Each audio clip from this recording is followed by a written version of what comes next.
Wahlkampfparty in der Pumpe in Kiel.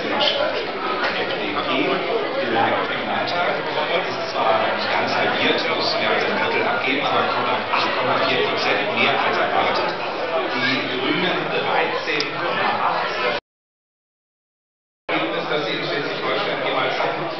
Die Linken scheiden zum ersten Mal im westdeutschen Landesparlament aus, mehr als halbiert, 2,4. Der SSW, die Partei der dänischen Minderheit, ohne 5%-Hürde, 4,6%. Und die Piraten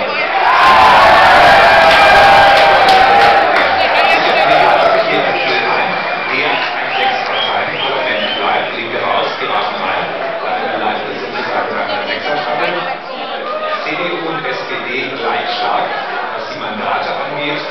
Auch das kann ja nach Veränderungen ein bisschen anders aussehen für die eine oder die andere Partei. Die FDP 6, die Grünen 10, der SSW 3 und die Piraten 6.